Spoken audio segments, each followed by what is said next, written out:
As one of the original founders of the hip-hop movement, Russell Simmons was instrumental in creating what is now a multi-billion-dollar industry. In his latest venture, he now teaches the art of entrepreneurship to young would-be moguls. I'm Kelsey Hubbard, joined now by Russell Simmons, the CEO of Rush Communications. Thank you so much. Thank you. Now, for some people, it's so hard to take that original idea and then actually take it to the entrepreneurial stage and then grow that into a huge money-making business. So what gave you the courage to first start out and get through those steps and create the company that you did?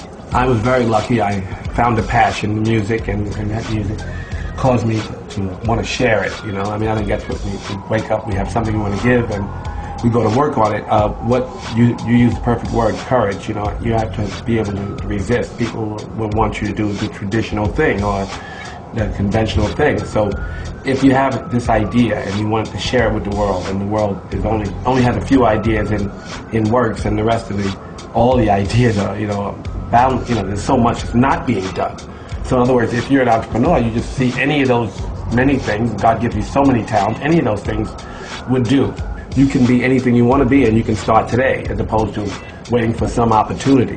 So tell me, when you started to get a larger company, when you went from being the entrepreneur to a larger established company, did you have to change your management style and your leadership style when you had people working for you and the company grew?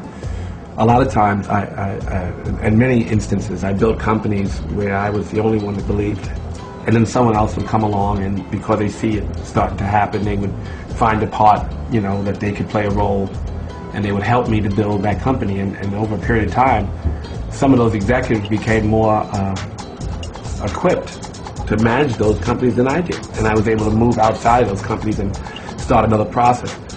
That's been my experience, because I like to give equity and incentive to people. So my experiences are that, I start alone. I have this idea, and mostly my ideas are kind of quirky. No one wanted to do poetry on television. No one wanted to do comedy in the way that we did comedy, certainly.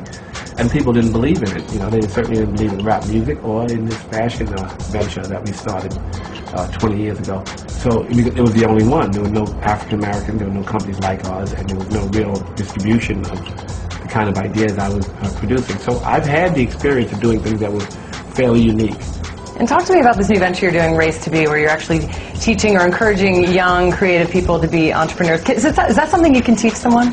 Well, I think you just have to remind them that, they're not going to starve. People are fearful, they're fearful. They think that they have to accomplish something immediately, and that they're going to be secure somehow, but they have to know that the security is already in them, and they have to operate from that kind of abundance that's inside them. And I try to promote that to young people. I think it's a very, very core skill, is to keep rebuilding faith.